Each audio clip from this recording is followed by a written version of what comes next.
Welcome back to the garden. So another how-to for beginners. So today we're going to actually plant up some spring pots.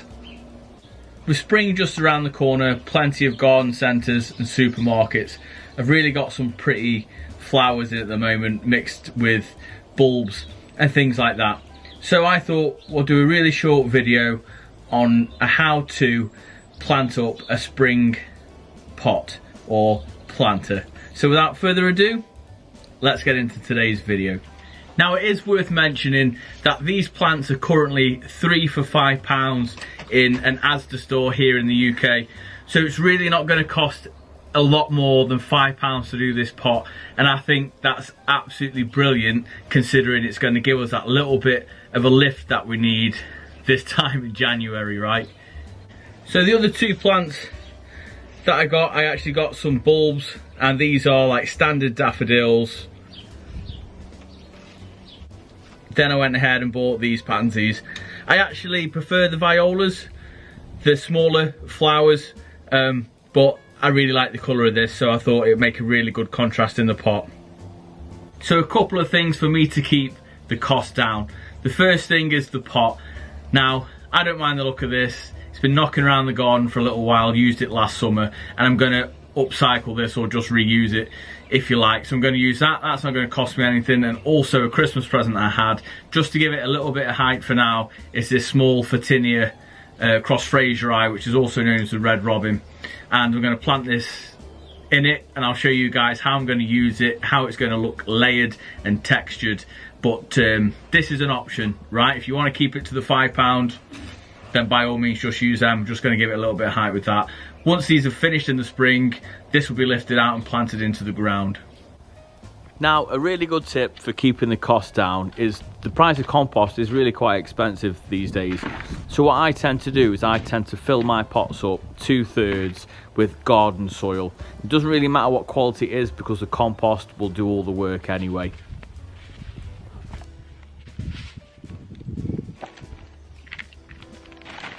Now, the best compost to use in a pot like this is multi-purpose compost.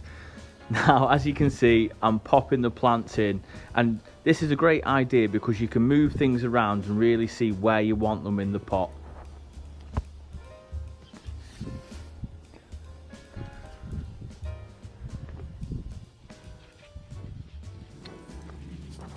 Got another couple of tips for you. So the first tip is actually squeeze the bottom of the pot. This is the easiest way to actually get the plant out of the pot. Just give it a little squeeze and it's much easier.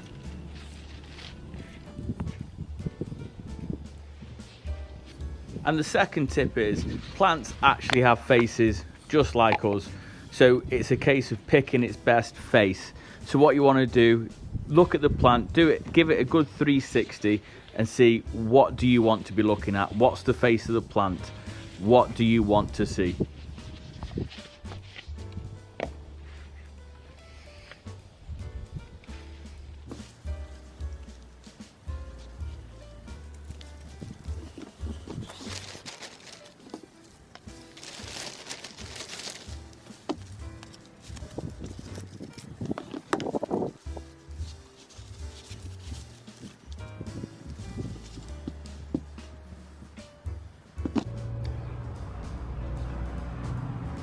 So the best tip I can actually give you is give them a little bit of protection for 2 or 3 days. Now the reason being is, if you bought from the garden centres or supermarkets, then they've had some sort of protection. So when the growers grow them, they grow them in really warm conditions in order to get these really beautiful flowers.